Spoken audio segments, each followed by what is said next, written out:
Good day, everyone. I am Isella J.S.T. Bulilan, and today we're going to talk about the Canterbury Tales. In this video, we're going to talk about the origin, country, and the culture behind this tale. And next, we're going to talk about the author who wrote this story and his background. And the third is we're going to identify two tales and then identify its plot. And lastly is we're going to talk about the whereabouts such as the theme, settings of the tale, and many more. So let's get started. The Canterbury Tales is a collection of 24 series that runs over 17,000 lines written in Middle English. It is a medieval literary work that are mostly written in verse, although some are in prose. It is a frame narrative that is widely regarded as Chaucer's magnum opus. The framing device for the collection of stories is a pilgrimage to the shrine of the Thomas Becket in Canterbury. So the 30 pilgrims or the 31 pilgrims including Chaucer who undertake the journey gathered at the Tabard Inn in Southwark across the Thames from London. They agreed to engage in the storytelling contest as they travel, and Harry Bailey, host of the Tabard, serves as the master of ceremonies for the contest. Most of the pilgrims are introduced by vivid brief sketches in the general prologue. So, Canterbury Tales is written in 1387 to 1400s. So the use of pilgrimage as a framing device enabled Chaucer to bring together people from many walks of life: knight, prioress, monk, merchant, man of law, franklin, scholarly clerk, miller, reeve, pardoner, wife of Bath, and many others. So the stories and links together offer complex depictions of the pilgrims, while at the same time the tales present remarkable examples of short narrative in verse, plus two exposition in prose. So the pilgrimage, which in medieval practice combined a fundamental religious purpose with the secular benefit of a spring vacation, made possible extended consideration of the relationship between the pleasure and the vices of this world and the spiritual aspiration for the next. So, this narrative runs over 17,000 lines. It is apparently unfinished. So, as the prologue ambitiously introduced 29 pilgrims and promises 4 stories apiece, and the inner keeper never crowns a victor, it's possible that Chaucer was so caught up in his sumptuous creations that he delayed picking a winner. Or perhaps he was so fond of each character that he just couldn't choose one. So whatever the reason, this means that every reader is free to judge in which tale is the winner. So the question of who wins is up to you. So this is the original title page of the Canterbury of Tales. So Chaucer's original plan was over 100 stories, but only 24 were completed, some of which would have already been written for earlier works. So their order varies in different surviving copies, the Henworth manuscript being valued most of its accuracy. So here are the 24 Canterbury Tales. The first one is the Knight's Tale, the Miller's Tale, the Reeve's Tale, the Cook's Tale, the Clerk's Tale, the Merchant's Tale, the Man of Law's Tale, the Wife of Bath's Tale, the Friar's Tale, the Summoner's Tale, the Squire's Tale, the Franklin's Tale, the Second Nun's Tale, the Canon's Yeoman's Tale, the Physician's Tales, the Pardoner's Tales, the Shipman's Tales, the Prior's Tales, the Tale of Sir Thomas, the Tale of Melibus, the Monk's Tale, the Nun's Priest's Tale, the Manciple's Tales, the Person's Tales. As you can see in the tales, they're all similar, like riding in a horse, because they were traveling to the Canterbury. So that's it for my report. So the Canterbury Tales by Geoffrey Chaucer was enormously popular in the medieval England, with over 90 copies in existence from the 1400s, and England is derived from the Old English name Englaland, which means the land of the uncles. And then, England is known for being home to blended cultures. Over a third of Londoners are foreign-born, a result of Britain's long history of war, trade, and international relations. So, Kingdom of England has no government since the year of 1707, when they ceased to exist as a sovereign state. And the symbols of England are the double-decker bus, the post box, and the telephone box.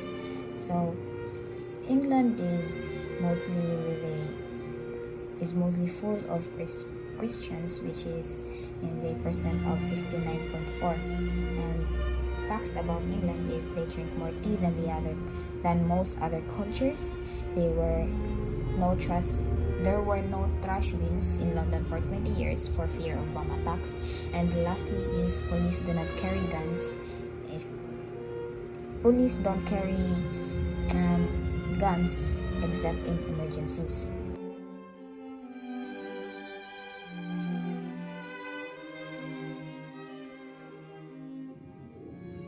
The author of the Canterbury Tales is Geoffrey Chaucer.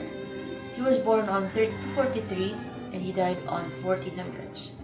He was known for being the father of English literature and the father of English poetry. He was an English poet, an author, and a civil servant best known for the Canterbury Tales. He was the first writer to be buried at the Poets' Corner in Westminster Abbey.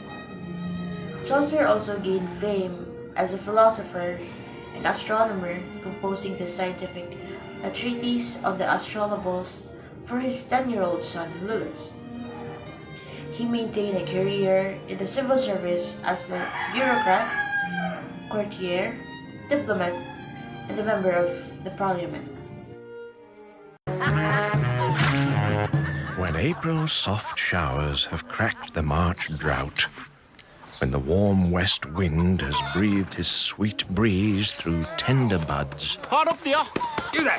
that's when people get the itch to go on pilgrimages. Now, we've got to get to Canterbury, see? Get blessed at the shrine of St. Thomas. Well, that's the excuse, anyway. Listen all, ladies and gents. Let me remind you what we all agreed on last night. This is Harry Bailey, the innkeeper here. Not the type to hide his light. Right, now to speed the journey, each of you will tell 2 stories on the way to Canterbury and another 2 on the way back. And whoever tells the best, I'll be judge, wins a slap-up supper back here. His inn, we pay.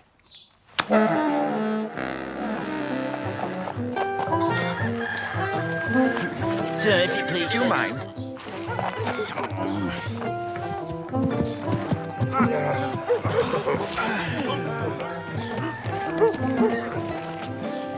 Now, all kick us off with a story.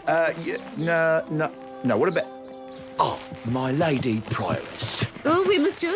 I wouldn't want to cause you a mere moment's distress. Would you condescend to start? C'est impossible. No, She no, really only likes to speak French, you know. Possible. Like they do in Stratford. So much more refined.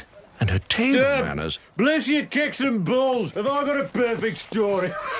They're bloody funny. What can I say? If any of you are too delicate, this is what people are like. Right, John Priest, tell us something to make us smile. It's all right. It's a sin not to keep a smile on your face. Must be hard when you're the only man in a priory full of nuns. Imagine this poor widow. She leads a simple life, doesn't own much, can't hardly pay rent. 3 cows, 3 sows, 2 daughters and a sheep called Moll. But at least she never took sick with overeating. And she had this one cock called Chanticleer. Had to be said he were top of heat when it come to crowing. He were better than Abbey Clock. He could measure equinoctial ascent on the nose 15 degrees per hour. This aristocrat amongst cocks was Sultan of 7 hens, a harem of amorous sisters. But the brightest of the throat feathers belonged to Mademoiselle Pertelotte. She were polite, she were discreet.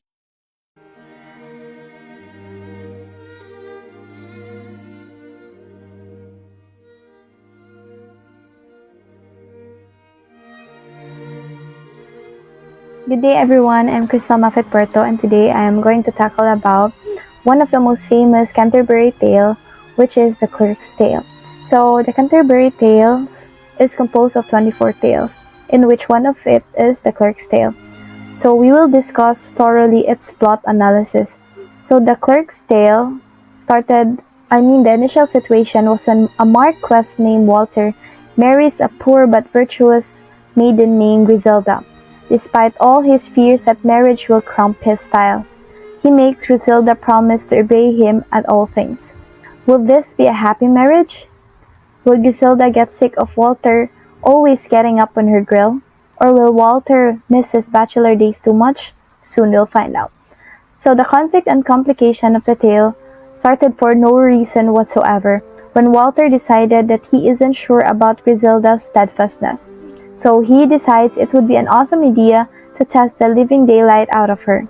He does this in a logical way, by pretending to kill her two kids but actually hiding them in Bologna. Griselda was able to put up with it as she promised to do so. The climax of the tale was when Walter decided that pretending to kill the kids wasn't enough, so he announces his plans to remarry. He asks Griselda to leave and go back to her father. Now all along Griselda has said that all she desires is Walter and his love. That is why this last test of her is the ultimate one. Walter is asking her to give him up out of obedience to him. Yet Griselda agrees to it. But that does not end the climactic moment. She still has to watch Walter marry another woman, and do so without any complaint.